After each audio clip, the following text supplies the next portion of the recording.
yang sedang menunggu datangnya jodoh atau menantu, semoga segera dipertemukan. Yang sedang menunggu datangnya kematian, kelak ketika waktunya tiba semoga dikaruniai husnul khotimah.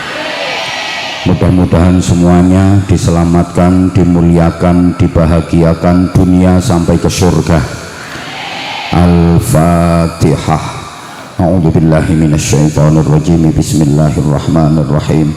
Alhamdulillahi rabbil alamin arrahmanir rahim maliki yaumiddin iyyaka na'budu wa iyyaka nasta'in ihdinas siratal mustaqim siratal ladzina an'amta 'alaihim ghairil maghdubi 'alaihim waladdallin rabbighfirli wa liwalidayya walil mu'minina amin ya rabbal alamin.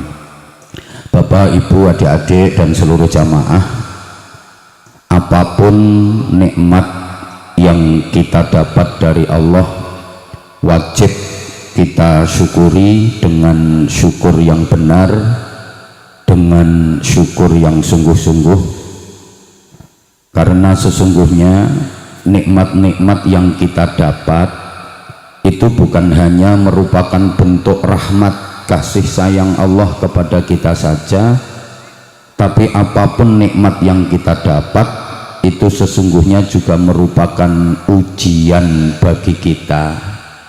Kita diberi nikmat itu bukan hanya karena kita disayangi Allah saja, tapi kita diberi nikmat itu sesungguhnya kita sedang diuji sama Allah. Oleh karena itu Nabiullah Sulaiman alaihi salam ketika mendapatkan kenikmatan, kebahagiaan, keberhasilan, kesuksesan, kemenangan, kekuasaan, kejayaan, beliau menyatakan, hadza min fadli rabbi liyabluwani aashkuru am akfur.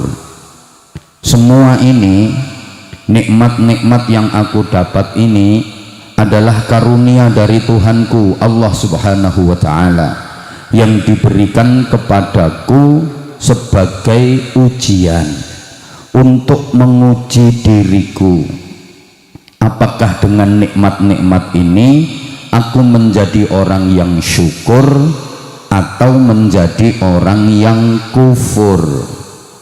Karena nikmat itu disyukuri atau dikufuri sama-sama berdampak. Apa dampaknya kalau nikmat disyukuri? Apa pula dampaknya kalau nikmat dikufuri? Tentu para jamaah sudah hafal ayatnya, la in syakartum la azidannakum. Nikmat apapun kalau disyukuri maka pasti oleh Allah akan ditambah dan terus ditambah. Makin nikmat, makin menenteramkan, makin membahagiakan, namanya jadi barokah. Wala in kafartum inna azabi lasyadid.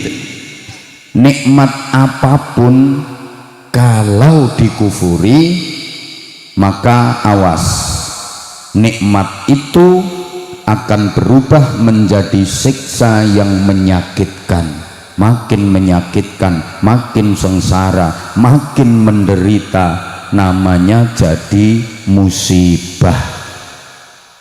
Jadi Bapak Ibu para jamaah, nikmat-nikmat yang sudah kita dapat itu bisa menjadi barokah, tapi juga bisa jadi musibah, tergantung bagaimana cara kita menyikapinya.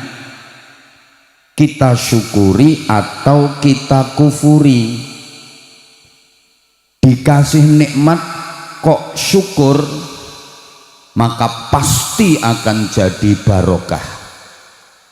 Dikasih nikmat kok kufur, maka pasti akan jadi musibah. Bapak Ibu adik-adik para jamaah, pilih musibah apa pilih barokah? kuncinya harus pandai bersyukur. Mohon maaf, selama ini kira-kira panjenengan hidupnya lebih banyak syukur apa kufur? Lebih banyak nerimo apa ngersulo? Lebih banyak taubat apa sambat? Ibu-ibu lebih banyak ngamal apa ngomel? Lebih banyak amal soleh apa amal salah? Lebih banyak sembahyang apa belayang?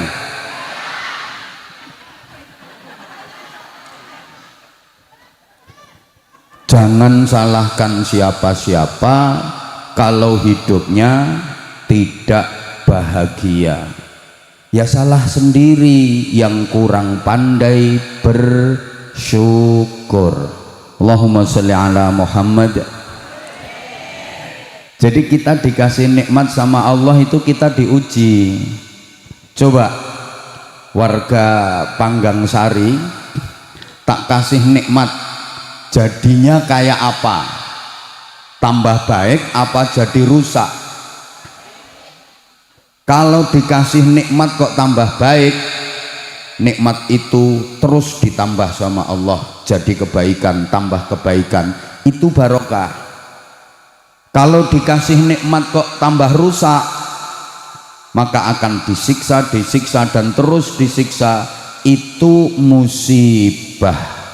Tentu kita semuanya menginginkan barokah.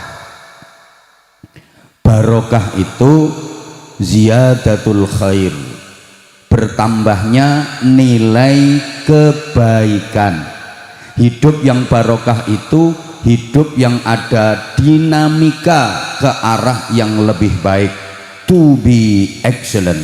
Understand? Nah gitu, nggak ngerti nggak apa-apa, yang penting yes, untuk menutup-nutupi oonnya.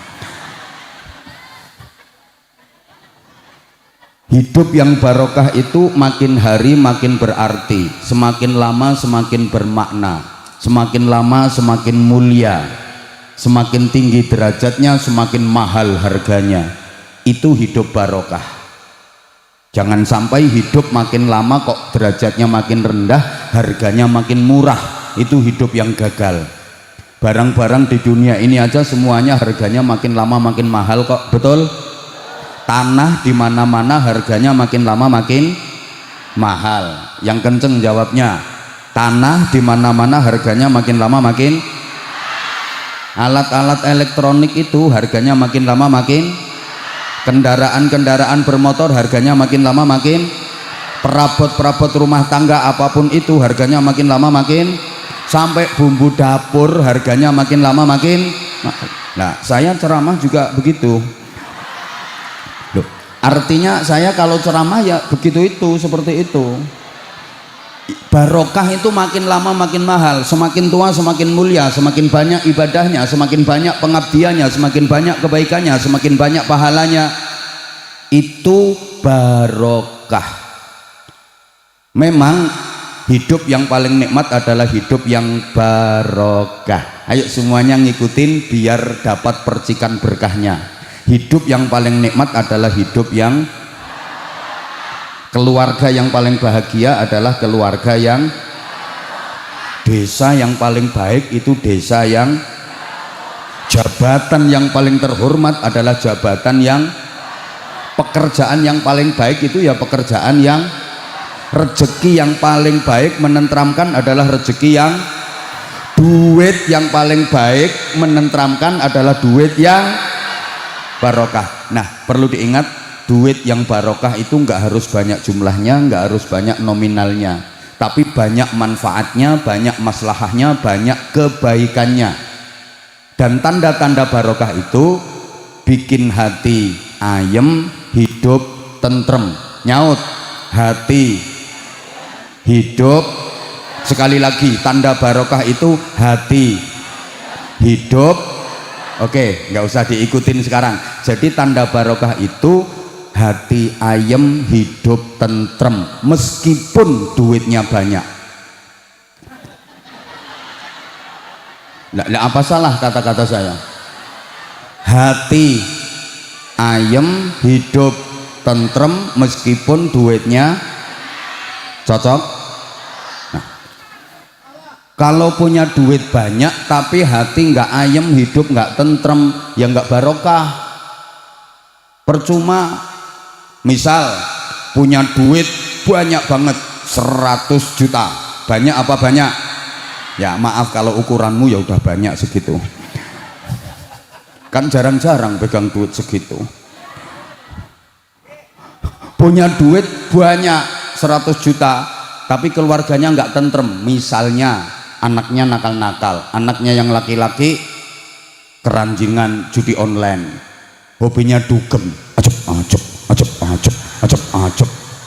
hobinya mabuk-mabukan. Anaknya yang perempuan kena imbas pemilu, perkawinan hamil dahulu. Suami istri berantem cekcok tiap hari, percuma punya duit 100 juta, betul? Karena hati nggak ayam, keluarga nggak tentrem. Coba bapak ibu pilih mana? Punya duit banyak sekali 100 juta tapi keluarganya nggak tentrem, sama punya duit cuma 100 miliar tapi keluarganya tentrem. Pilih mana? Alhamdulillah waras semua.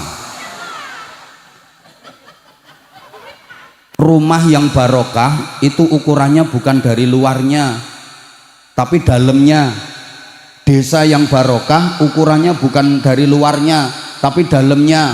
Jadi barokah itu ukurannya dalam. Oke, kalau nggak dikasih contoh kayaknya nggak paham. Sepertinya yang hadir ini orangnya cantik-cantik tapi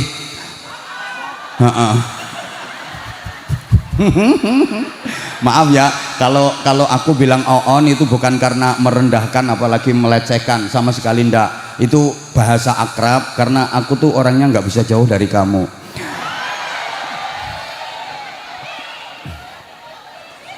Ukuran rumah yang barokah, rumah yang baik itu bukan kok biaya pembuatannya habis miliaran, bahan-bahan bangunannya impor dari luar negeri, terus apa namanya ornamen-ornamennya serba kristal, megah, mewah, indah. Enggak. Tapi rumah yang baik barokah itu ukurannya adalah orang-orang yang tinggal di dalam rumah itu, penghuninya. Apa artinya rumah megah, mewah, indah tapi dalam isinya keluarga berantakan, orang-orang yang maaf perilakunya seperti binatang? Itu namanya bukan rumah tapi kandang. Betul? Kurang semangat. Ada rumah bagus, mewah, megah, indah tapi dalam isinya orang-orang yang perilakunya seperti binatang. Itu bukan rumah tapi ingat, sebagus apapun bangunan kalau dalam isinya sapi, kerbau, kambing namanya. Sebagus apapun rumah kalau dalam isinya orang sakit namanya rumah. Apalagi yang ada di dalam itu orang sakit jiwa namanya rumah sakit. Sebagus apapun rumah, megah, mewah, indah tapi dalam isinya mak lampir, nenek pelet, gerandong, wa ala ali wa sahbi ajmain namanya rumah hantu.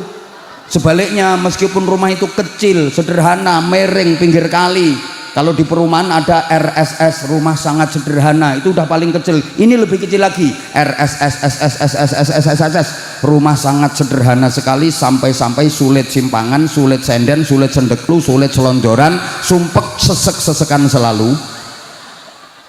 Tapi dalam isinya keluarga yang harmonis, bahagia, suami solih, istri solihah, anak-anaknya dzurriatan thayyibah, ahli ibadah, berakhlakul karimah. Itulah rumah tangga, walaupun rumahnya nggak ada tangganya.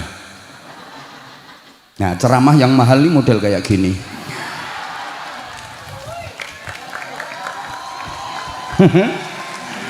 Allahumma sholli ala Muhammad. Sama baju disebut barokah, baik, itu ukurannya bukan bandrolnya mahal, bahannya kain kualitas terbaik, karya desainer kelas dunia, funky, trendy, enggak. Tapi baju yang barokah, yang baik itu ukurannya adalah orang yang make.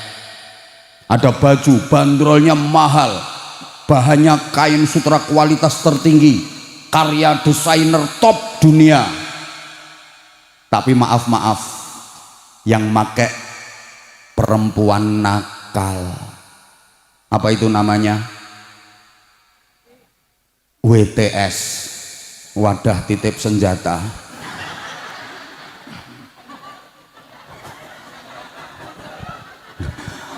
Ada yang nyebut lebih ngeri, pelacur disumpel alat mancur. Kalau di Jawa Timur namanya I love you, mari dilapi tinggal melayu. Itu baju jadi murah karena yang pakai perempuan murahan, betul? Sebaliknya ada baju itu bandrolnya murah, kainnya itu titron paling jelek, kaku, jahitnya nggak pakai benang tapi pakai kawat bendrat, warnanya kontras, atas merah bawah hijau kayak kapsul, tapi yang make perempuan solihah, ahli ibadah, berakhlakul karimah, seperti perempuan-perempuan Panggang Sari. Amin apa? Solihah gitu. Loh, baju itu jadi mahal, barokah itu. Halo? Coba kalau nggak percaya tanyakan sama bapak-bapak. Misalkan suruh milih, pilih mana? Ada perempuan bajunya bagus tapi wajahnya jelek, sama perempuan yang bajunya jelek tapi wajahnya cantik. Kira-kira pilih yang mana? Hah? Baju bagus cantik udah dinikah orang, ya pilih yang cantik walaupun bajunya jelek. Orang kalau udah jadi istri itu malah mendingan nggak baju.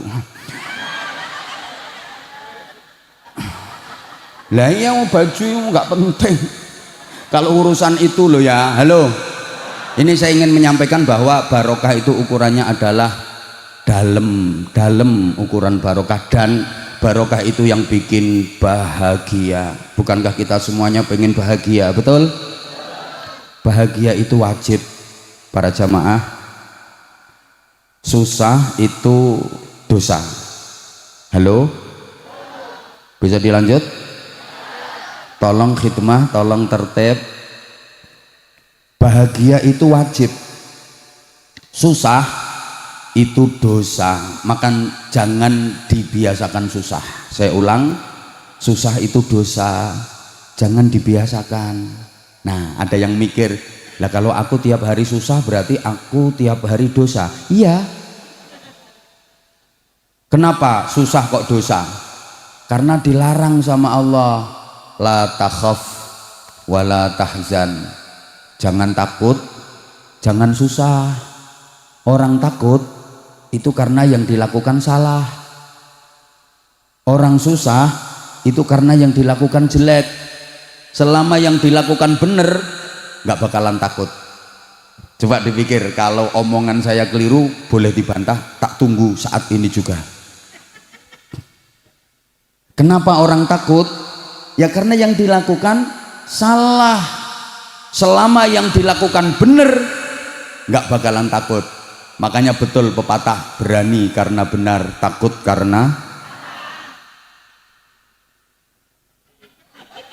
Loh iya, orang susah, halo, itu karena yang dilakukan jelek. Selama yang dilakukan baik, nggak mungkin susah. Pasti bawaannya seneng, pasti bawaannya bahagia. Makanya Bapak Ibu kalau pengen tahu yang dilakukan itu baik apa jelek, gampang. Istafti qalbak, tanyakan pada hatimu. Melakukan apapun, mengerjakan apapun, kalau hatinya seneng, gembira, bahagia, itu berarti yang dilakukan baik. Melakukan apapun, kalau hatinya susah, cemas, gelisah, itu tanda yang dilakukan jelek. Maaf Bapak Ibu, kalau sekali waktu, maaf ya tak kasih sekali waktu, Bapak Ibu kalau sekali waktu sholat tahajud, ya karena kan potongan-potongan kayak gini kan nggak bisa rutin. Siapa bilang ngece, meremehkan? Bukan. Orang yang rutin tahajudnya itu dari wajahnya kelihatan mencorong. Nah, wajahmu mencureng kok. Bapak Ibu kalau sekali waktu tahajud, maaf, itu perasaan dan hatinya seneng apa bahagia? Susah apa bahagia? Ya Allah, ndak nyauti. Sampean kalau sekali waktu qiyamul lail sholat malam itu perasaannya susah apa tenang? Tenang, karena yang dilakukan baik. Oke, semuanya yang hadir di sini saat ini perasaannya susah apa seneng? Seneng, nggak kelihatan kalau masih banyak kreditan. Ya karena yang dilakukan baik. Coba orang nyuri itu perasaannya tenang apa cemas? Tenang apa gelisah? Mesti gelisah karena yang dilakukan salah. Tengok. Kalau pengen lebih jelas lagi, tolong dijawab yang kenceng. Khusus ibu-ibu, bapak-bapak diem. Ibu-ibu, misalnya naik motor, dibonceng suami sendiri sama dibonceng suami orang lain, rasanya sama apa beda? Nah, berarti kebiasaan itu. Lah, kok bisa membedakan nih loh?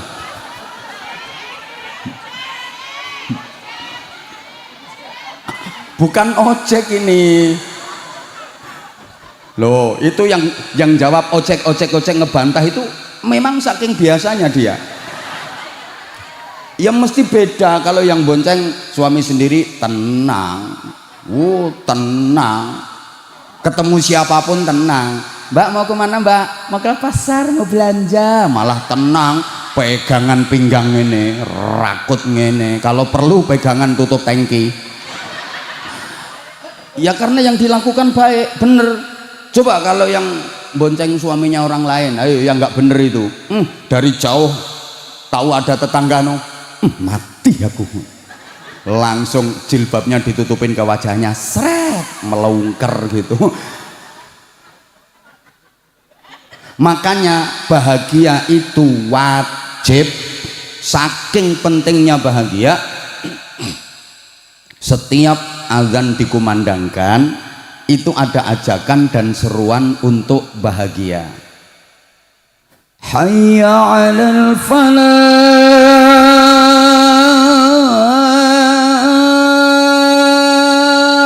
Itu artinya ayo bahagia. Ayo bahagia, nggak usah diomongin, suaranya enak. Kalau nggak enak ya nggak laris kok. Hayya 'alal falah itu artinya ayo bahagia. Di tempat saya di Bojonegoro sana sampai sekarang azan itu masih pakai hayya 'alal falah. Di sini gimana? Oh ya, berarti lah itu saking pentingnya. Hayya 'alal falah.